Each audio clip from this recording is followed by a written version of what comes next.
আমি doctor Parimal Sarkar, assistant professor, school of education, Netaji Subhas Mukta Vishwavidyalaya. আজকের এই অনুষ্ঠানে সকল শিক্ষার্থী বন্ধুদেরকে স্বাগত জানাই। আজকের এই অনুষ্ঠানটি মূলত এক ভারত শ্রেষ্ঠ ভারত প্রকল্পের অধীনে একটি প্রকল্প এবং this is an initiative of teacher Indian institute of teacher education, Gandhinagar, Gujarat and funded by government of Gujarat.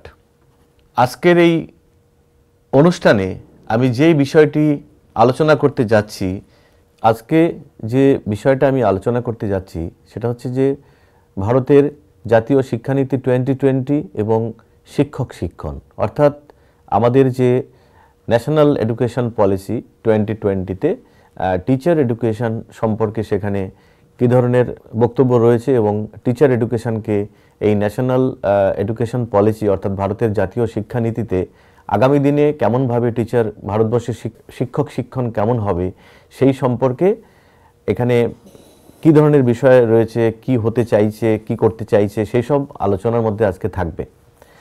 তো প্রথমেই এই আলোচনার পূর্বেই আমাদের জাতীয় শিক্ষানীতি সম্পর্কে একটু আলোকপাত করা দরকার। কোন পরিপ্রেক্ষিতে দাঁড়িয়ে আমাদের এই জাতীয় শিক্ষানীতি 2020 ইমপ্লিমেন্ট হয়েছে এবং এই 2020-তে শিক্ষক শিক্ষণ সম্পর্কে বা কী ধরনের রূপরেখা তৈরি হয়েছে তার বিষয়টা অবশ্যই আমরা আলোচনার মধ্যে আসব। সেটা আসার আগে জাতীয় শিক্ষানীতি সম্পর্কে আমাদেরকে একটু জানা দরকার।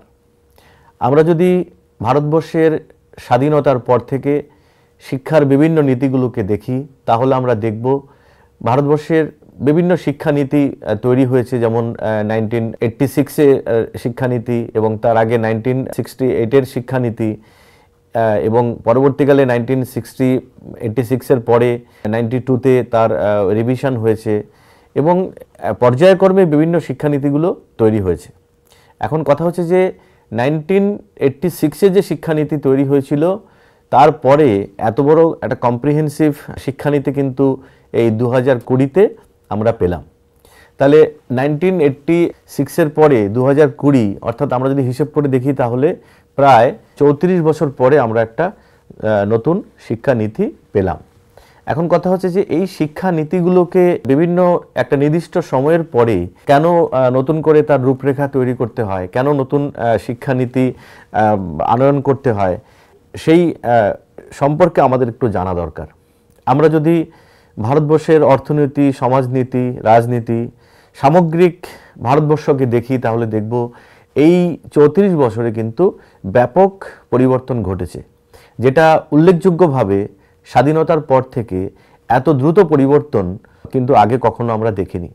সেটা যে কোনো সেক্টরের ক্ষেত্রে হোক, মানে অর্থাৎ আমি যেটা বললাম অর্থনীতি হোক, রাজনীতি হোক, সমাজনীতি হোক বা সমাজ ব্যবস্থা হোক, বিভিন্ন রকমের পরিবর্তন কিন্তু ইতিমধ্যে এসেছে।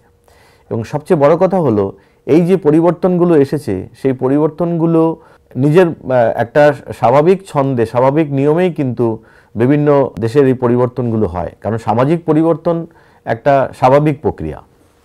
কিন্তু মূলত এই পরিবর্তনটা অনেক দ্রুত ঘটেছে এবং তার মধ্যে অন্যতম কতগুলো বিষয় আছে, যেমন আপনারা জানেন যে বিশ্বায়নের ফলে প্রচুর অনেক সারা বিশ্বে অনেক নীতি পরিবর্তন হয়েছে, অনেক নতুন নীতি গ্রহণ করা হয়েছে এবং ভারতবর্ষও কিন্তু কোনোভাবে তার বাইরে নয়। তো এই যে পরিবর্তনগুলো এসেছে এবং আমি বলেছি যে এই পরিবর্তনের ক্ষেত্রে সবচেয়ে বড় উল্লেখযোগ্য কারণ হিসেবে যদি আমরা কোনো বিষয়কে তুলে ধরি সেটা হচ্ছে যে advancement of science and technology. Advancement of science and technology মানে হচ্ছে যেমন advancement of information and communication technology. এই যে মানে তথ্য প্রযুক্তির মানে এতটা র্যাপিড ডেভেলপমেন্ট হয়েছে, এতটা র্যাপিড তার এক্সটেনশন হয়েছে, যেটা কিন্তু মানুষের জীবনযাত্রায় ব্যাপকভাবে একটা পরিবর্তন এনেছে। এবং যেটা আমি বললাম যে বিশ্বায়নের ফলে সারা পৃথিবীর যে অর্থনৈতিক যে একটা কাঠামোর যে একটা পরিবর্তন হয়েছে এবং তার সঙ্গে পাল্লা দিয়ে কিন্তু ভারতবর্ষও কিন্তু পিছিয়ে নেই এবং তার প্রভাব কিন্তু ভারতবর্ষেও আমরা দেখতে পেয়েছি। তাহলে এই যে এতগুলো পরিবর্তন আমরা দেখতে পেলাম বিভিন্ন সেক্টরে এবং সেই পরিবর্তনগুলোর সঙ্গে আমাদের আগামী প্রজন্মের শিক্ষার্থীরা সেই বিষয়গুলোকে কেমনভাবে দেখছে, সেগুলোর সঙ্গে কতটা নিজেদেরকে আত্মস্থ করতে পেরেছে, এবং সেগুলো যদি ঠিকঠাক মতো শিক্ষার মাধ্যমে সেগুলোকে যদি অ্যাড্রেস করা না যায়, শিক্ষার মাধ্যমে সেগুলোকে যদি ঠিকমতো হ্যান্ডেল করা না যায়, তাহলে আগামী প্রজন্মের যে ভবিষ্যৎ এবং আমাদের যে শিক্ষার লক্ষ্য তার মধ্যে কিন্তু একটা ভারসাম্যহীনতা তৈরি হবে। অর্থাৎ শিক্ষার যে মূল লক্ষ্য আমাদের দেশের পরবর্তী যে নাগরিক তাদেরকে তৈরি করা এবং দেশের স্বার্থে কেমন নাগরিক তৈরি হবে সেটা কিন্তু শিক্ষার লক্ষ্যের মধ্যে ঠিক করা থাকে। অর্থাৎ সেই শিক্ষার লক্ষ্য একরকম হবে আর আমাদের দেশের নাগরিক আরেক রকম হবে, তাহলে এর মধ্যে কিন্তু একটা বড় ভারসাম্যহীনতা থাকবে না। এবং ভারসাম্যহীন যদি হয় শিক্ষা, সেই শিক্ষা কিন্তু অর্থহীন। সেই জন্য এই 34 বছরের যে পরিবর্তনগুলো এসেছে এবং বর্তমান সময়ে দাঁড়িয়ে বিশ্ব অর্থনীতি, ভারতবর্ষের ভূমিকা এবং বিভিন্ন যে সামাজিক পরিবর্তন, সেগুলোর সাথে কোপ আপ করতে গেলে, সেগুলোর সঙ্গে যদি একটা সুন্দর অ্যালাইনমেন্ট করতে হয়, তাহলে আমাদের শিক্ষার্থীদেরকে কেমন স্কিল, কেমন তাদের প্রগ্রেস হবে, সেই বিষয়গুলোকে কিন্তু এই জাতীয় শিক্ষানীতির মধ্যে অন্তর্ভুক্ত করা হয়েছে। এবং জাতীয় শিক্ষানীতি সেই বিষয়গুলোকে প্রাধান্য দেওয়া হয়েছে, যেই বিষয়গুলো আগামী শিক্ষার্থী বা আগামী প্রজন্মের কাছে খুব গ্রহণযোগ্য হবে। তার মধ্যে উল্লেখযোগ্যভাবে যদি বলতে হয়, সেটা হচ্ছে হলিস্টিক, মাল্টিডিসিপ্লিনারি এবং লার্নার সেন্ট্রিক দৃষ্টিভঙ্গি। তাহলে এডুকেশন কেমন হবে? প্রথমত হচ্ছে এডুকেশন হবে হলিস্টিক। হলিস্টিক বলতে আমরা কি বুঝি? হলিস্টিক মানে হচ্ছে যে শিক্ষার অন্যতম কাজ হচ্ছে একটা শিক্ষার্থীর পূর্ণাঙ্গ বিকাশ এবং তার অলরাউন্ড ডেভেলপমেন্ট। এতদিন ধরে নিশ্চয়ই আমরা বিভিন্ন আলোচনার মধ্যে রেখেছি, কিন্তু আমার মনে হয় যে অলরাউন্ড ডেভেলপমেন্ট সেটা যাতে পুরোপুরি কার্যকরী হতে পারে শিক্ষার মাধ্যমে, তার বিভিন্ন রকমের গুরুত্বগুলোকে এখানে বিচার বিবেচনা করা হয়। এবং সবচেয়ে বড় কথা, হলিস্টিক মানে তার শিক্ষার্থীর ওয়েলবিং এবং আগামী দিনে যখন তিনি এই সমাজের একজন বৃহত্তর সমাজের একজন দায়িত্ববান মানুষ হিসেবে নিজেকে তৈরি করবেন, সেখানে যেন তার ওয়েলবিংটা যেন নিশ্চিত করা যায়, সেটা হচ্ছে হলিস্টিক যে অ্যাপ্রোচ শিক্ষার, সেটা কিন্তু মূল তার উদ্দেশ্য। এবং সেকেন্ড আমি যে বিষয়টা বলেছি সেটা হচ্ছে মাল্টিডিসিপ্লিনারি। অর্থাৎ এতদিন ধরে শিক্ষার মধ্যে যে একটা ওয়াটার টাইট কম্পার্টমেন্ট বা একটা যে বিভিন্ন ডিসিপ্লিনের মধ্যে যে একটা রিজিডিটি ছিল, সেই রিজিডিটিটাকে অনেকটাই কমানো হয়েছে। তার কারণ হচ্ছে যে মানুষ তার বিভিন্ন প্রতিভা নিয়ে পৃথিবীতে জন্মগ্রহণ করে। মানুষের যে বিভিন্ন প্রতিভা, সেটা যে শুধুমাত্র কোনো একটা দুটো বিষয়ের মধ্যেই তার বহিঃপ্রকাশ ঘটবে এরকম নয়। তাকে যদি উপযুক্তভাবে তার পরিবেশ তাকে দেয়া যায়, উপযুক্তভাবে যদি তাকে আমরা তৈরি করতে পারি, তাহলে দেখা যাবে অনেক মানুষের মধ্যেই অনেক গুণাবলী আছে, তার সঠিক বহিঃপ্রকাশ সম্ভব। এবং এখানে কিন্তু মাল্টিডিসিপ্লিনারি মানে হচ্ছে একটা ফ্লেক্সিবিলিটি থাকবে বিভিন্ন ডিসিপ্লিনের মধ্যে, যাতে করে তাদের ভালো লাগার যে বিষয়গুলো সেখানে যারা তাতে করে মুভ করতে পারে এবং নিজেরা সেভাবে তৈরি হতে পারে। এরকম তো হতেই পারে যে কোনো একটা বিজ্ঞানের ছাত্র, তার হয়তো মিউজিক খুব ভালো লাগে, তার আর্ট খুব ভালো লাগে, বা তার কোনো একটা মানে মানবিক যে বিজ্ঞান অর্থাৎ হিউম্যানিস্টিক যে সায়েন্স, সেই বিষয়গুলো তার ভালো লাগে। তাহলে এখানে কিন্তু সেই ভালো লাগাকে গুরুত্ব দেওয়া হয়েছে। গুরুত্ব দিয়ে সেখানে এই শিক্ষাটাকে মাল্টিডিসিপ্লিনারি শিক্ষা হিসাবে আগামী দিনে যাতে শিক্ষার্থীদেরকে তৈরি করা যায়, তার জন্য সেই রিজিডিটিগুলোকে অনেকটাই তুলে দেওয়া হয়েছে। এবং সর্বোপরি যেটা হচ্ছে learner centred education. Learner centred education মানেই হচ্ছে যে এখানে কোনো একটা শিক্ষা ব্যবস্থাপনার মধ্যে সবচেয়ে উল্লেখযোগ্য যদি কোনো স্টেক হোল্ডার থাকে, সেটা হচ্ছে লার্নার। অর্থাৎ লার্নারের আচার আচরণের পরিবর্তন, লার্নারের জ্ঞানের বিকাশ, লার্নারের সামগ্রিক বিকাশ, এটাই হচ্ছে শিক্ষার মূল উদ্দেশ্য। এবং সেই উদ্দেশ্যকে আরও ভালো করে বাস্তবায়িত করতে গেলে লার্নারকে কিন্তু বেশি করে প্রায়োরিটি দিতে হবে, লার্নারকে কিন্তু বেশি করে লার্নার সেন্ট্রিক করতে হবে।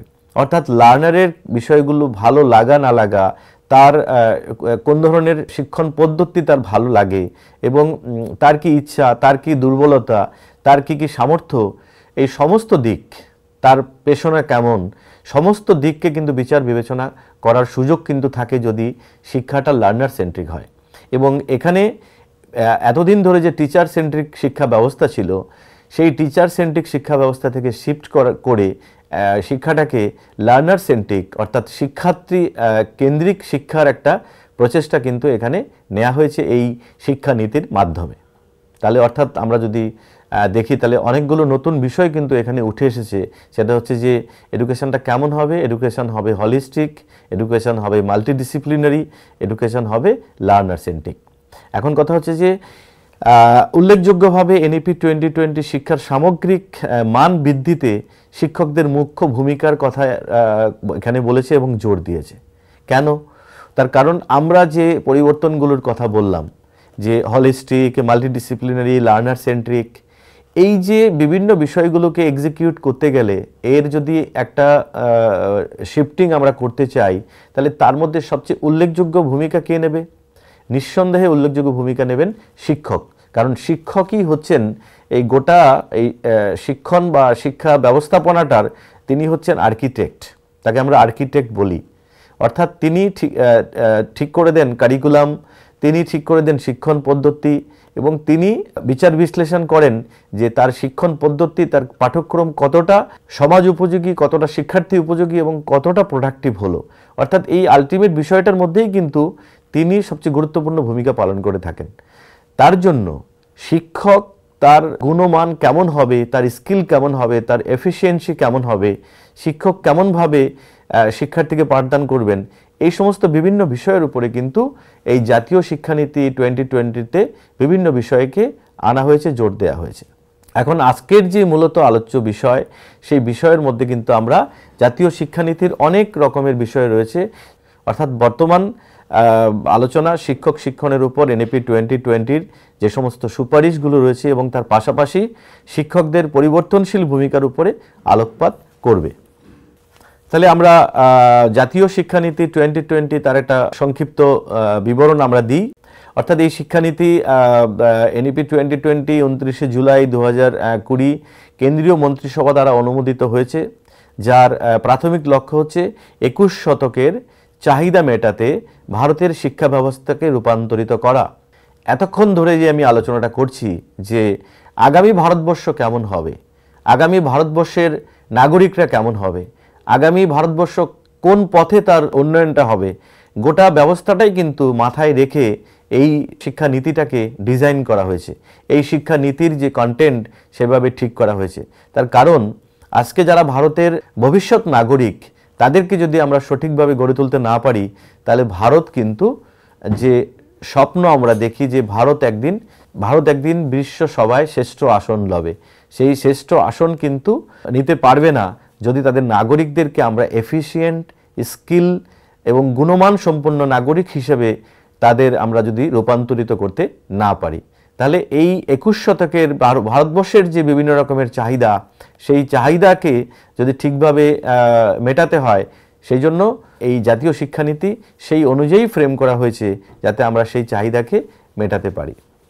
প্রাক বিদ্যালয় থেকে উচ্চশিক্ষা পর্যন্ত সমস্ত শিক্ষার স্তরকে অন্তর্ভুক্ত করে এটি তার উদ্দেশ্যগুলো অর্জনে শিক্ষণের গুরুত্বপূর্ণ ভূমিকার উপর জোর দেয়। আমাদের শেষ যে শিক্ষানীতি অর্থাৎ জাতীয় শিক্ষানীতি 2020, তার আগে যে শিক্ষানীতি ছিল 1986 সালের যে শিক্ষানীতি, এবং আমরা এই প্রসঙ্গে যদি বলি, এখানে কোঠারি কমিশনের কিন্তু গুরুত্বপূর্ণ ভূমিকা আমাদেরকে বলতে হবে। 1964 থেকে 66 যে কোঠারি কমিশন ইমপ্লিমেন্টেড হয়েছিল, সেই কোঠারি কমিশনে শিক্ষার যে কাঠামো ছিল অর্থাৎ 10+2+ যে শিক্ষা ব্যবস্থাটা ছিল, সেটা কিন্তু এতদিন ধরে কিন্তু চলছে। তাহলে 10+2+3 যে শিক্ষা ব্যবস্থা কাঠামোটা ছিল, সেই কাঠামো 1986 সালের যে শিক্ষানীতি, সেখানেও কিন্তু এই বিষয়টাকে রেখেছিল। কিন্তু আমরা দেখলাম জাতীয় শিক্ষানীতি 2020-তে তার কিন্তু একটা ব্যাপক পরিবর্তন কিন্তু এখানে আনা হলো। প্রাথমিক যে শিক্ষা, সেখান থেকে উচ্চশিক্ষাতে একটা ব্যাপক পরিবর্তন এবং কাঠামোগত পরিবর্তন কিন্তু এখানে করা হলো। এবং সবচেয়ে গুরুত্বপূর্ণ হলো এখানে কৌশলগত নীতির লক্ষ্য শুধুমাত্র উচ্চমানের শিক্ষার ন্যায়সঙ্গত প্রবেশাধিকার প্রতিষ্ঠা করা নয়। অর্থাৎ শুধুমাত্র ইকুইটেবল এক্সেস এডুকেশনে হলেই কিন্তু হবে না, সেখানে তার বিভিন্ন রকমের পেশাগত ডেভেলপমেন্টের কথা কিন্তু এখানে বলা হলো। অর্থাৎ এখানে এই যে কাঠামোগত চেঞ্জ, এবং সেখানে এতদিন ধরে যেমন আমাদের শুধুমাত্র এডুকেশনে এক্সেস এর কথা বলা হয়েছিল, কিন্তু এই শিক্ষানীতিতে কিন্তু কোয়ালিটি এডুকেশনের কথাও বলা হয়েছে। শিক্ষার গুণমান যেন খুব ভালো হয়। আর যদি কোয়ালিটি এডুকেশন আমাদেরকে এনশিওর করতে হয়, সেক্ষেত্রে শিক্ষকের যে পেশাগত উন্নয়ন, অর্থাৎ শিক্ষকের যে প্রফেশনাল ডেভেলপমেন্ট, তার কিন্তু একটা নিশ্চিত হওয়া দরকার যে সে কন্টিনিউয়াস একটা তার প্রফেশনাল ডেভেলপমেন্টের মধ্য দিয়ে কিন্তু সেটা সম্ভব। এবং সেখানে কি কি রকমের মেথড হবে, কি কি সাপোর্ট সিস্টেম হবে, সেগুলো সেই বিষয়গুলোও কিন্তু এই জাতীয় শিক্ষা নীতির মধ্যে উল্লেখ করা হয়েছে। শিক্ষণ নিয়ে আমি এই আলোচনাটা আজকে করব। সেখানে শিক্ষণের বর্তমান যে সমস্ত চ্যালেঞ্জেসগুলো রয়েছে, অসুবিধেগুলো রয়েছে, সেগুলো আমাদেরকে একটু ভালো করে জানা দরকার। সেগুলো যদি আমরা পরিষ্কারভাবে জানতে পারি, তাহলে আমাদের খুব সুবিধে হবে যে এই যে শিক্ষানীতি, সেখানে এই শিক্ষানীতি সেগুলোকে, সেই চ্যালেঞ্জগুলোকে কি করে ফেস করবে এবং সেই চ্যালেঞ্জগুলোকে কি করে ওভারকাম করবে। তো এই চ্যালেঞ্জের কথা বলতে গিয়ে একজন একটা কমিশনের কথা আমাদেরকে বলতে হয়, সেটা হচ্ছে যে ভার্মা কমিশন।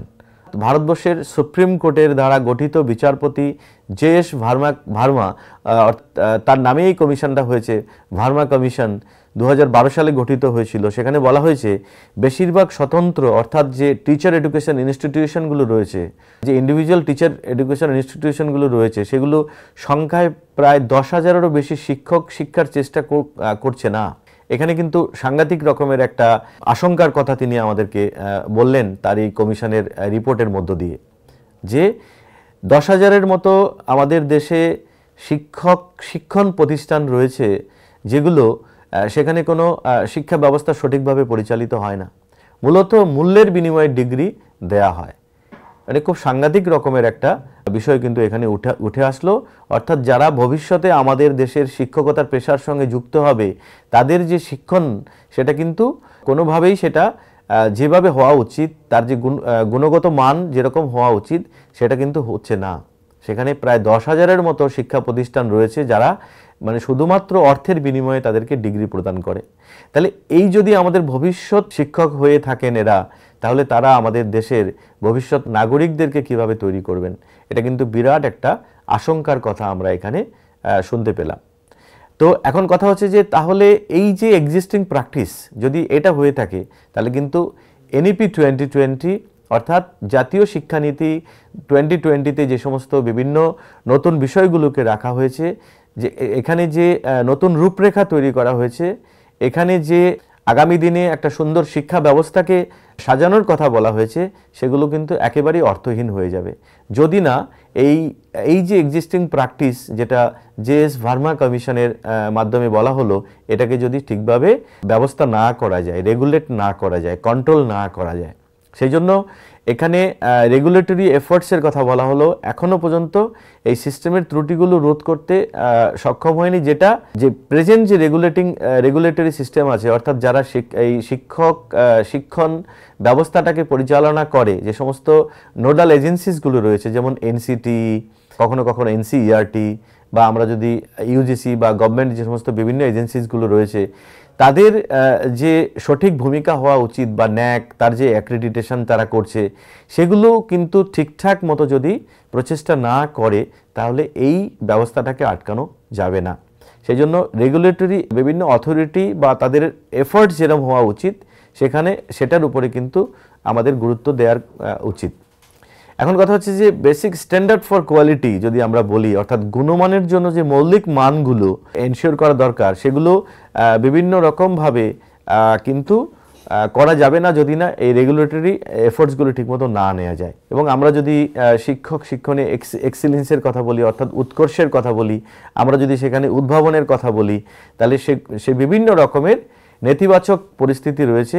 সেই নেতিবাচক পরিস্থিতিগুলোকে ইতিবাচক পরিস্থিতির মাধ্যমে রূপান্তরিত করে তবেই কিন্তু একটা গুণমান সম্পন্ন শিক্ষণ আমরা আগামী দিনে পেতে পারি।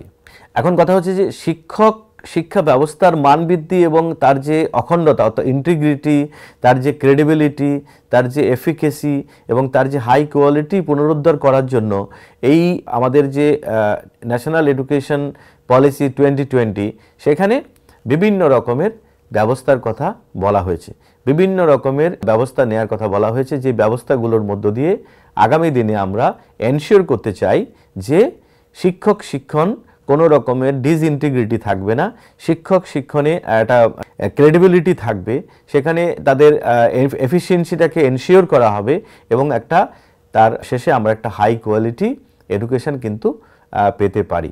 তাহলে এটা হচ্ছে যে বিভিন্ন রকমের চ্যালেঞ্জ, এবং আরও কিছু চ্যালেঞ্জ রয়েছে, যেই চ্যালেঞ্জগুলো আমরা প্রথমে একটু আলোচনা করে নিচ্ছি, যাতে করে এই জাতীয় শিক্ষানীতি 2020 শিক্ষক শিক্ষণের ক্ষেত্রে এই চ্যালেঞ্জগুলোকে কি করে ওভারকাম করবে তার একটা দিশা কিন্তু আমরা আজকে আলোচনার মধ্যে দিতে পারবো। এবং যেহেতু আমি এখানে চ্যালেঞ্জ নিয়ে কথা বলছি, চ্যালেঞ্জেস ইন টিচার এডুকেশন, তো সেখানে এক্সিস্টিং চ্যালেঞ্জের মধ্যে যেমন উল্লেখযোগ্য হলো শিক্ষক নির্বাচনের সমস্যা, অর্থাৎ প্রবলেম অফ সিলেকশন। আমরা জানি যে বিভিন্ন যে সমস্ত কলেজগুলো রয়েছে সেখানে সেটা প্রাইভেট কলেজ হোক বা গভর্নমেন্ট এইডেড বা স্পন্সর কলেজ হোক বা গভর্নমেন্ট কলেজ হোক, বিভিন্ন রকমের শিক্ষা প্রতিষ্ঠান মানে শিক্ষক শিক্ষণ প্রতিষ্ঠান আমাদের দেশে রয়েছে। সেই শিক্ষক শিক্ষণ প্রতিষ্ঠানগুলোতে বিভিন্ন রাজ্যে বিভিন্নভাবে সার্ভিস কমিশনের মাধ্যমে নিয়োগ হয়, কিন্তু আমরা বিভিন্ন সময়েই দেখতে পাই সেই নিয়োগ নিয়ে বিভিন্ন রকমের দুর্নীতির কথা আমরা শুনতে পাই। অর্থাৎ সেখানে যাদের সঠিকভাবে নিয়োগ হওয়া দরকার, যাদের মেধাসম্পন্ন যে শিক্ষার্থীরা রয়েছে, তাদের নিয়োগ না হয়ে অনেক সময় কোয়ালিটির সঙ্গে কম্প্রোমাইজ করা হয়, সেখানেও অনেক রকমের ডিসইন্টিগ্রিটি কিন্তু আমরা লক্ষ্য করি। এটাও কিন্তু একটা বড় সমস্যা। তার কারণ শিক্ষক শিক্ষণ কলেজগুলোতে বা প্রতিষ্ঠানগুলোতে যদি ভালো শিক্ষক না আসে, তাহলে আগামী দিনে যারা টিচার এডুকেটর তাদেরকে তৈরি করতে গিয়ে কিন্তু কোয়ালিটি সম্পন্ন টিচার আগামী দিনে পাওয়া যাবে না। এটা হচ্ছে এক নম্বর। দ্বিতীয়ত হচ্ছে উপযুক্ত পরিকাঠামোর অভাব, lack of proper infrastructural facilities. Infrastructural development খুব ভালো হওয়া দরকার একটা শিক্ষক শিক্ষণে, কারণ একজন শিক্ষক এবং একজন ডাক্তারের সঙ্গে যদি আমরা কম্পেয়ার করি, তাহলে একজন ডাক্তার যখন তার এমবিবিএস কমপ্লিট করেন তখন সে একটা থিওরিটিক্যাল নলেজ তার থাকে এবং প্র্যাকটিক্যালও থাকে, কিন্তু সেই থিওরিটিক্যাল এবং প্র্যাকটিক্যাল নলেজটাকে প্র্যাকটিক্যালি কতটা সেটা সে ব্যবহার করতে পারছে তার ফিল্ডে, সেটার জন্য কিন্তু একটা ইন্টার্নশিপের ব্যবস্থা থাকে, এবং সেই ইন্টার্নশিপের মাধ্যমে তারা এনশিওর করে সে তার যে প্রাপ্ত নলেজ, তার যে প্রাপ্ত জ্ঞান, তার যে প্রাপ্ত স্কিল, সেগুলোকে সে ব্যবহার করতে শুরু করে এবং সেখান থেকে সে আগামী দিনের জন্য নিজেকে প্রস্তুত করে যে আমি আগামী দিনে পেশেন্টদের কিভাবে দেখব বা আমি কিভাবে তাদের পরিষেবা দেব। কিন্তু আমরা যদি তার সঙ্গে কম্পেয়ার করি, তাহলে শিক্ষকরাও কিন্তু সেরকমই একটা প্রফেশন যেটা একই রকম প্রায়, সেখানে কিন্তু কোনোভাবে এগুলো কম্প্রোমাইজ করা উচিত নয়। কিন্তু এখানে হয়তো ডাক্তার পেশেন্ট দেখছেন, কিন্তু একজন শিক্ষক কিন্তু একজন আগামী ভবিষ্যতের নাগরিককে তৈরি করছেন, যে নাগরিক কিন্তু ডাক্তারও হতে পারে। তাহলে ডাক্তারের থেকেও কিন্তু গুরুত্বপূর্ণ ভূমিকা আমাদের শিক্ষকদের। সেই শিক্ষক শিক্ষণ তাতে সেটা যদি কোনো রকম ঢিলেঢালা হয়, তাহলে কিন্তু আমাদের ভবিষ্যৎ যে বিভিন্ন রকমের একটা গুণমান সম্পন্ন যে হিউম্যান রিসোর্স ডেভেলপমেন্ট হওয়া দরকার দেশের জন্য, সেটা কিন্তু হবে না। অর্থাৎ ভালো শিক্ষক যদি আমরা দিতে পারি, তাহলে আমাদের দেশ তৈরির ক্ষেত্রে, আমাদের হিউম্যান রিসোর্স ডেভেলপমেন্টের ক্ষেত্রে কিন্তু ভালো ভালো লোক আমরা পেতে পারি। এবং থার্ড হচ্ছে পেশাগত উন্নতিতে সুযোগ সুবিধা প্রদান, অর্থাৎ lack of facilities for professional development. এখন যে এক্সিস্টিং যারা টিচার রয়েছেন, তাদের প্রতিনিয়ত যে সমাজ ব্যবস্থার মধ্যে পরিবর্তন, সেই সমাজ ব্যবস্থার পরিবর্তনগুলোর সঙ্গে নিজেকে আপডেট করার মতো তেমন কিন্তু ব্যবস্থা নেই, যার ফলে তাদের যে পুরনো নলেজ সেটা বিভিন্ন রকমভাবে তার নারিশমেন্ট না হওয়ার ফলে সেগুলো কিন্তু ব্যাকডেটেড হয়ে যায়, যেটা দিয়ে বর্তমান প্রজন্ম যাদেরকে আমরা শিক্ষার্থী হিসেবে পাচ্ছি, তাদেরকে আমরা বিভিন্নভাবে কিন্তু ভালো নলেজ বা তাদেরকে আমরা আপডেটেড নলেজ কিন্তু দিতে অনেক সময় ব্যর্থ হই, কারণ আমরা সেই আপডেটেড ওরিয়েন্টেশন কিন্তু আমাদের হয় না, যার ফলে এরও একটা পরিবর্তন হওয়া দরকার। এবং ইতিমধ্যে আমি প্র্যাকটিস টিচিংয়ের উদাহরণ দিয়েছি, যে প্র্যাকটিস টিচিং থিওরিটিক্যালি একরকমভাবে হয় এবং তার প্র্যাকটিক্যাল একরকম রয়েছে, সেই জন্য এটাও কিন্তু যত্নবান হওয়া দরকার। এবং এখানে এইটা সম্পর্কেও অনেক রকমের বিস্তারিত আলোচনা কিন্তু এই আমাদের যে এনইপি 2020-র যে দলিল, যে ড্রাফট, সেখানে কিন্তু উল্লেখ করা হয়েছে। এবং আরেকটা গুরুত্বপূর্ণ বিষয় এর মধ্যে আমরা আলোচনা করব, সেটা হচ্ছে যে isolation of teacher education department and college, যে পৃথকীকরণ। বর্তমানে যে বিভিন্ন রকমের শিক্ষা প্রতিষ্ঠানগুলো রয়েছে, সেই শিক্ষা প্রতিষ্ঠানগুলো আমাদের যে বিশ্ববিদ্যালয়, আমাদের যে মেইন যে শিক্ষা প্রতিষ্ঠানগুলো রয়েছে, সেখান থেকে তাদের একটা কিন্তু আইসোলেশন রয়েছে, এবং সেই আইসোলেশনটাকে তুলে দেওয়ার কথা বলা হচ্ছে। অর্থাৎ শিক্ষণ প্রতিষ্ঠানগুলো বড় বড় ইউনিভার্সিটির সঙ্গে যদি অ্যাটাচমেন্ট হয়, তাহলে সেখানে যারা টিচার এডুকেটর তারা কিন্তু ভালো সুযোগ সুবিধা পাবে এক্সপেরিমেন্ট করার, রিসার্চ করার এবং তাদের নিজেদের নলেজ বৃদ্ধি করার। সেই জন্য এখানে এই আইসোলেশনটাকে কমানোর কথা বলা হয়েছে। এবং শিক্ষার্থীদের দুর্বল পেশনা এবং পটভূমি, অর্থাৎ poor motivation and academic background of student teacher, যারা আগামী দিনে শিক্ষক হিসেবে নিযুক্ত হবেন, অর্থাৎ আজকে যারা টিচার এডুকেটর, তাদের কিন্তু মোটিভেশনের মধ্যে ভীষণ ঘাটতি দেখা যায়। সেই জন্য সেই তাদেরকে মোটিভেটেড করে এবং তাদের যে ব্যাকগ্রাউন্ড, তারা অনেক সময় ডাইভার্স ব্যাকগ্রাউন্ড থেকে উঠে আসে, সেই ব্যাকগ্রাউন্ডের ফলে কিন্তু তারা অনেক সময় নিজেদেরকে বিভিন্ন রকমের একটা ইনফেরিয়রিটি কমপ্লেক্সের মধ্যে তারা থাকে, যার ফলে শিক্ষার মাধ্যমে তাদেরকে একটা উন্নতিকরণের ক্ষেত্রে অনেক বাধার সম্মুখীন হয় এবং অনেক অসুবিধা হয়। সেই জন্য এই বিষয়গুলোকেও যাতে ওভারকাম করা যায়, সেই কথাও কিন্তু আমাদের এই শিক্ষানীতির মধ্যে রাখা হয়েছে।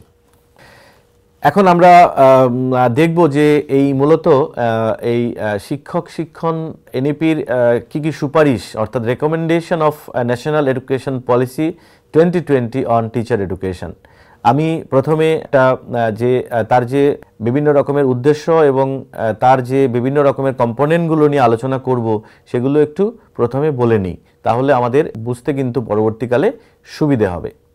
প্রথম যে বিষয়টার কথা এখানে বলেছে সেটা হচ্ছে যে 4 বছরের সমন্বিত শিক্ষা কর্মসূচি, অর্থাৎ টিচার এডুকেশনটাকে ইন্টিগ্রেটেড টিচার এডুকেশন প্রোগ্রামে রূপান্তরিত করার একটা প্রচেষ্টা এখানে নেওয়া হয়েছে। সেই ইন্টিগ্রেটেড টিচার এডুকেশন কি, কেন, সেটা নিয়ে আমরা আলোচনা করব। এবং তাহলে যদি টিচার এডুকেশনকে ইন্টিগ্রেটেড করা হয়, এখন তো সারা দেশে বেশিরভাগ ক্ষেত্রেই 2 বছরের টিচার এডুকেশন চলছে, তাহলে 2 বছরের টিচার এডুকেশনটা কি হবে, সেখানেও কিন্তু এই 2 বছরের টিচার এডুকেশন সম্পর্কে একটা আলোচনা কিন্তু করা হয়েছে। টিচার এডুকেশন 2 বছর, ইন্টিগ্রেটেড হলে সেটা 4 বছর, এবং 1 বছরের টিচার এডুকেশনের কথাও কিন্তু এই ড্রাফটের মধ্যে বলা হয়েছে। এবং তারপরে হচ্ছে নিম্নমানের শিক্ষা প্রতিষ্ঠান বন্ধ করা, এটা নিয়েও আমরা আজকে আলোচনা করব। অলরেডি ভার্মা কমিশনের রিপোর্ট অনুযায়ী 10,000 যে এক্সিস্টিং কলেজ রয়েছে, তারা শুধুমাত্র অর্থের বিনিময়ে ডিগ্রি বিক্রি করছে। এই যে ম্যাল প্র্যাকটিস, এই যে ডিসইন্টিগ্রিটি এবং তাদের কোয়ালিটি এডুকেশনকে এনশিওর না করা, এই ধরনের প্রতিষ্ঠানগুলোকে আইডেন্টিফাই করে বন্ধ করে দেওয়ার কথা এখানে বলা হয়েছে। এবং শিক্ষাকে বিশ্ববিদ্যালয়ের ব্যবস্থার অংশ হিসেবে গড়ে তোলা, যেটা আমি বললাম, অর্থাৎ যে আইসোলেটেড হয়ে আছে শিক্ষণ, সেটাকে ইউনিভার্সিটি শিক্ষা ব্যবস্থার মধ্যে জোড়ার একটা পরিকল্পনা এখানে নেওয়া হয়েছে। এবং তারপরে রয়েছে শিক্ষার বহু বিভাগীয় পদ্ধতি, মাল্টিডিসিপ্লিনারি অ্যাপ্রোচ।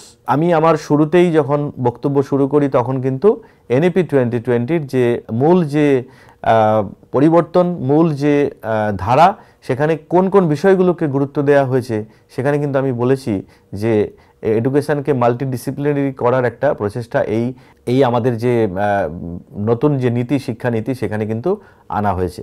এবং শিক্ষণও কিন্তু তার বাইরে নয়, শিক্ষণের ক্ষেত্রেও কিন্তু এরকম একটা মাল্টিডিসিপ্লিনারি অ্যাপ্রোচের কথা এখানে বলা হয়েছে। এবং national professional standards for teachers, এনপিএসটি, অর্থাৎ শিক্ষকদের জন্য জাতীয় পেশাগত মান। তাহলে এই যে যারা শিক্ষক, তাদেরকে অর্থাৎ ন্যাশনাল প্রফেশনাল স্ট্যান্ডার্ডে নিয়ে যাওয়া, তারও একটা প্রচেষ্টার কথা এখানে বলা হয়েছে, যেটা আমরা পরবর্তীকালে আলোচনা করব। এবং তারপরে রয়েছে ক্রমাগত পেশাদার উন্নয়ন, যেটা অত্যন্ত গুরুত্বপূর্ণ। Already I have given the example of the changing scenario of the society, how teachers will cope up with the updated knowledge. সেখানে এই কন্টিনিউয়াস প্রফেশনাল ডেভেলপমেন্ট যদি না হয়, তাহলে সোসাইটির মধ্যে যে চেঞ্জগুলো হচ্ছে, শিক্ষার্থীর মধ্যে যে চেঞ্জগুলো হচ্ছে, সেগুলোকে অ্যাড্রেস করা যাবে না। এবং একক দেশব্যাপী প্রবেশিকা পরীক্ষা, একটা পরীক্ষা হবে যেখানে যারা টিচার এডুকেটর, তাদের অ্যাডমিশন হবে, সেই কথা বলা হয়েছে। পিএইচডি করার জন্য শিক্ষকতার যে অভিজ্ঞতা, সেটা তারা পাবে। যারা টিচার এডুকেটর, তারা পিএইচডি করতে পারবে, এক্সপেরিমেন্ট করতে পারবে, যাতে করে আগামী দিনে তারা আরও সুন্দর করে তাদের যে টিচিং প্র্যাকটিস, সেটা খুব ভালো করে করতে পারে। প্রযুক্তির ব্যবহারের কথা বলা হয়েছে এবং একটি নতুন পাঠ্যক্রম কাঠামোর কথা বলা হয়েছে, অর্থাৎ নতুন করে এই শিক্ষানীতিকে ইমপ্লিমেন্ট করার জন্য একটা NCF national curriculum framework on teacher education সেটাও কিন্তু এখানে আলোচনার মধ্যে রাখা হয়েছে।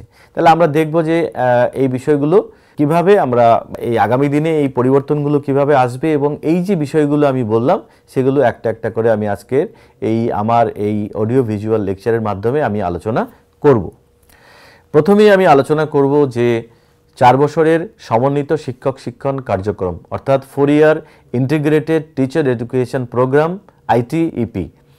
তো আমরা যদি বর্তমান সময়ে দেখি তাহলে কিন্তু এটা যে একেবারে নতুন করে এসেছে এরকম কিন্তু নয়। আমাদের ভারতবর্ষে অনেক প্রতিষ্ঠান আছে যেটা আমি জানি তারা অলরেডি এই 4 year integrated teacher education programme কিন্তু রান করায় এবং খুব উল্লেখযোগ্যভাবে তারা অনেক দিন ধরেই কিন্তু এটা চলছে। যেমন তাহলে বলতে হয় উদাহরণ হিসেবে যেমন NCERTর বিভিন্ন এরকম প্রতিষ্ঠান রয়েছে, শিক্ষা প্রতিষ্ঠান যেখানে এই 4 year integrated teacher education programme কিন্তু চলছে। সেটা আমরা যদি NCERT আজমের দেখি সেখানে চলছে, কি NCERT সেখানে চলছে। আমরা যদি RI দেখি regional institute of teacher education Bhubaneswar সেখানে চলছে। আমরা যদি নেরি দেখি অর্থাৎ নর্থ ইস্টে যে মেঘালয়াতে সেখানে এরকম একটা প্রতিষ্ঠান রয়েছে। এরকম ভারতবর্ষ বিভিন্ন জায়গায় সেন্ট্রাল গভর্নমেন্টের যে সংস্থা NCERT তারা এই 4 year integrated teacher education programme কিন্তু অলরেডি রান করায়। সুতরাং এটা নতুন কিছু নয়, কিন্তু এই পলিসির মাধ্যমে আমাদের দেশে ব্যাপকভাবে এবং সারা দেশেই কিন্তু এই মডেলটাকে আনার কথা এখানে বলা হয়েছে। একজন শিক্ষার্থী তার 12th স্ট্যান্ডার্ড কমপ্লিট করার পরে অর্থাৎ তার দ্বাদশ শ্রেণী কমপ্লিট করার পরে সে কিন্তু 4 বছর ইন্টিগ্রেটেড বিএডের জন্য একটা এন্ট্রেন্স এক্সাম দিয়ে সেখানে কিন্তু ভর্তি হবে এবং সে 4 বছরের ইন্টিগ্রেটেড বিএড কমপ্লিট করবে। সেই বিএড করতে গিয়ে সে কিন্তু সেখানে প্রথমত সেই ইন্টিগ্রেটেড বিএডের মধ্যে সে বিএসসি বিএড হতে পারে, সেটা বিকম বিএড হতে পারে, সেটা বিএ বিএড হতে পারে। এরকমভাবে সে তার গ্র্যাজুয়েশন এবং বিএড একসঙ্গে কমপ্লিট হবে। এটা হচ্ছে যে 4 ইয়ার ইন্টিগ্রেটেড টিচার এডুকেশন প্রোগ্রামের মূল যে বিষয়। এবার হলো 4 বছর পূর্ণ হওয়ার পরে তারা যখন 4 বছরের এই কোর্সটা কমপ্লিট করলো তারপরে তাদের শিক্ষক শিক্ষার পেশায় ডিগ্রির সাথে স্নাতক ডিগ্রি দেওয়া হবে। তারপরে তারা যদি মনে করে বা কেউ যদি করতে চায় যে এই শিক্ষক শিক্ষায় তাদের মাস্টার ডিগ্রি করতে চায়, তাদের নলেজকে এনহেন্স করতে চায়, সেক্ষেত্রে তারা they will get the opportunity to complete M Ed মানে মাস্টার্স ইন এডুকেশন তারা কিন্তু করতে সুযোগ পাবে। এবং 2030 সালের মধ্যে প্রতিটি শিক্ষক শিক্ষা প্রতিষ্ঠানকে অবশ্যই এই সমন্বিত শিক্ষক শিক্ষা কর্মসূচি বাস্তবায়ন করতে হবে। এই 2030 সাল একটা টার্গেট নেওয়া হয়েছে যে 2030 সালের মধ্যে সমস্ত টিচার এডুকেশন প্রতিষ্ঠানগুলোকে it will be transform into a 4 year integrated teacher education program, যেগুলো এখন 2 বছরের যে বিএড চলছে সেখানে সেই বিএডগুলো 4 ইয়ার ইন্টিগ্রেটেড বিএডে রূপান্তরিত করার কথাই কিন্তু এখানে বলা হয়েছে। এবং আমরা যদি দেখি যে এতক্ষণ যে আলোচনা আমি করছি সেটা হচ্ছে যে 4 বছরের ইন্টিগ্রেটেড বিএডের কথা আমি আলোচনা করলাম। সেখানে বিএসসি বিএড, বিকম বিএড বা বিএ বিএড এবং তার সেই 4 বছরের বিএড কমপ্লিট করার পরে তারা এমএড করার সুযোগ পাবে। এবং এখন কথা হচ্ছে যে আমাদের সেই ক্ষেত্রে যদি 12 স্ট্যান্ডার্ড না করে 12 স্ট্যান্ডার্ড করার পরে কোনো শিক্ষার্থী যদি বিএসসি বিএ বা বিকম অনার্স হয় বা গ্র্যাজুয়েট হয় সেক্ষেত্রে তারা কি কোনো সুযোগ পাবে না বিএড করার জন্য বা টিচিং প্রফেশনে আসার জন্য? সেটাও কিন্তু এই ভাবনা চিন্তার মধ্যে রাখা হয়েছে। সেখানে বলা হয়েছে যেসব হায়ার এডুকেশন ইনস্টিটিউশনস 4 বছরের সমন্বিত বিএড অফার করছে তারা 2 বছরের বিএডও চালাতে পারে। অর্থাৎ এই integrated education 4 year integrated teacher education programme যারা রান করবে তারা কিন্তু 2 বছরের বিএডটাকেও অফার করতে পারবে। এরকম নয় যে 2 বছরের বিএডটাকে বন্ধ করে দেওয়া হচ্ছে। যারা ইতিমধ্যে একটি বিশেষ বিষয়ে স্নাতক ডিগ্রি পেয়েছে তাদের জন্য এই সুযোগটা কিন্তু থাকবে। কোনো শিক্ষার্থী যদি তার 12 স্ট্যান্ডার্ড কমপ্লিট করার পরে সম্পূর্ণ করার পরে সে যদি কোনো একটা বিষয়ে যদি সে স্নাতক হয় বা যদি সে কোনো বিশেষ অনার্স না নিয়ে যদি এমনিও স্নাতক হয়, তারা কিন্তু এই সুযোগটা পাবে 2 বছরের বিএড করার জন্য। তাহলে 2 বছরের বিএডটাও কিন্তু পাশাপাশি একটা 4 বছরের ইন্টিগ্রেটেড বিএডের সঙ্গে এটাও কিন্তু রাখা হচ্ছে। এখন কথা হচ্ছে যে তার সঙ্গে একটি 1 বছরের বিএডের কথাও এখানে বলা হয়েছে। একটি 1 বছরের বিএড এমন প্রার্থীদের জন্য অফার করা যেতে পারে যারা একটি বিশেষ বিষয়ে 4 বছরের স্নাতক ডিগ্রি পেয়েছে। আপনারা জানেন যে ন্যাশনাল এডুকেশন পলিসি 2020 সেখানে গোটা শিক্ষা কাঠামো অর্থাৎ স্ট্রাকচার বিভিন্ন লেভেল বলতে এখানে প্রাক প্রাথমিক, প্রাথমিক, মাধ্যমিক, উচ্চ মাধ্যমিক এবং উচ্চশিক্ষা, এই যে গোটা যে কাঠামোটা সেটা কিন্তু একটা পরিবর্তন আনা হয়েছে। যেহেতু ওখানে একটা পরিবর্তন আনা হয়েছে সেজন্য একটা বড় পরিবর্তন আমরা লক্ষ্য করেছি যে উচ্চশিক্ষায় উচ্চ মাধ্যমিক কমপ্লিট করার পরে অর্থাৎ 12 স্ট্যান্ডার্ড কমপ্লিট করার পরে এতদিন শিক্ষার্থীরা 3 বছরের গ্রাজুয়েট হতো। 3 বছরের অনার্স গ্রাজুয়েট কিংবা এমনি গ্রাজুয়েট উইদাউট অনার্স তারা কিন্তু 3 বছর পরে একটা গ্রাজুয়েশন কমপ্লিট করত, অর্থাৎ স্নাতক ডিগ্রি পেত। কিন্তু বর্তমান সময়ে সেখানেও একটা বদল আনা হয়েছে। সেই বদলটা হলো এখন কিন্তু সেটা ম্যান্ডেটরিলি 4 বছরের করা হয়েছে। স্নাতক ডিগ্রি 4 বছরের পড়তে হবে। তাহলে যারা 4 বছরের স্নাতক ডিগ্রি সম্পূর্ণ করে বেরোবে তারা কিন্তু 1 বছরের বিএড করবে। তাহলে আমরা যদি এটাকে একটা সাম আপ করি, এটাকে যদি আমরা এরকমভাবে ওয়াইন্ড আপ করি তাহলে বিষয়টা কীরকম দাঁড়ায়। প্রথমত 4 বছরের একটা কোর্সের কথা বলা হয়েছে যেটা হচ্ছে 4 year integrated teacher education programme. যারা 12 স্ট্যান্ডার্ড কমপ্লিট করার পরে এই প্রোগ্রামে জয়েন করবে এবং সম্পূর্ণ করবে, এবং তার সঙ্গে একটা 2 বছরের বিএডের কথা বলা হয়েছে যেটা স্নাতক ডিগ্রি কমপ্লিট করার পরে যারা অলরেডি স্নাতক অর্থাৎ 3 বছরের যারা স্নাতক তারা এই সুযোগটা পাবে, এবং 1 বছরের একটা বিএডের কথা বলা হয়েছে যারা নতুন যে ন্যাশনাল এডুকেশন পলিসি 2020 অনুযায়ী যারা গ্র্যাজুয়েট হবে তারা 4 বছরের গ্র্যাজুয়েট হবে এবং 4 বছর গ্র্যাজুয়েশন কমপ্লিট করার পরে স্নাতক হওয়ার পরে তারা কিন্তু 1 বছরের এই বিএড করার সুযোগ পাবে। তাহলে এই হচ্ছে স্ট্রাকচার অর্থাৎ কাঠামোগত যে পরিবর্তন সেটা নিয়ে আমি এখানে আলোচনা করলাম। এখন কথা হচ্ছে যে নিম্নমানের শিক্ষণ প্রতিষ্ঠান বন্ধ করা। আমি মনে করি ন্যাশনাল এডুকেশন পলিসির এবং শিক্ষণের ক্ষেত্রে এটা একটা যুগান্তকারী পদক্ষেপ গ্রহণ করা হয়েছে। এটা একটা ড্রাস্টিক ডিসিশন নেওয়া হয়েছে, এটা একটা গুরুত্বপূর্ণ ডিসিশন নেওয়া হয়েছে। সেটা কি? Closing down substandard teacher education institutions. আমি আমার বক্তব্যের শুরুতেই বলেছিলাম যে জাস্টিস ভার্মা কমিশনে উল্লেখ করা হয়েছে সেটা 10,000-এর কথা বলা হয়েছে, কিন্তু আমার ব্যক্তিগতভাবে মনে হয় সেই সংখ্যাটা 10,000 থেকেও কিন্তু অনেক বেশি হতে পারে এই সংখ্যাটা। অর্থাৎ সেখানে অনেক কলেজ রয়েছে, শিক্ষণ কলেজ রয়েছে, তারা যেরকমভাবে গুণগত মানসম্পন্ন একটা শিক্ষা দেওয়া দরকার আগামী দিনের শিক্ষকদের জন্য, টিচার এডুকেটরদের জন্য, সেটা কিন্তু সেখানে হচ্ছে না। নানান রকমের সমস্যার কথা ইতিমধ্যে আমি বলেছি। সেখানে যে কন্ট্রোলিং অথরিটি রয়েছে, এফিলিয়েটিং অথরিটি রয়েছে, সেখানে নানান রকমের দুর্বলতা রয়েছে এবং নানান রকমের অসুবিধা রয়েছে, যার ফলে যেরকমভাবে এর ইভ্যালুয়েশন হওয়া দরকার সেটা কিন্তু ঠিকঠাক মতো হচ্ছে না। যার ফলে এখানে কিন্তু সেই জাস্টিস ভার্মা কমিশনের কথা উল্লেখ করে কিন্তু এখানে বলা হয়েছে যে 2023 সালের মধ্যে সমস্ত এই ধরনের শিক্ষণ প্রতিষ্ঠানগুলোকে আইডেন্টিফাই করে সেগুলোকে বন্ধ করার একটা ব্যবস্থা কিন্তু এখানে করার কথা এখানে বলা হয়েছে। অর্থাৎ কোয়ালিটি টিচার এডুকেশন প্রোগ্রাম যদি আমরা দিতে যাই সেক্ষেত্রে we must identify the underperforming and non-functional teacher educational institutions all over the India, and the target has been given সেটা হচ্ছে 2023 সালের মধ্যে কিন্তু সেটা করার কথা এখানে কিন্তু বলা হয়েছে। এবং national higher education regulatory authority NHERA এবং রাষ্ট্রীয় শিক্ষা আয়োগ RSA এই উদ্যোগের বাস্তবায়নের তত্ত্বাবধান করবে।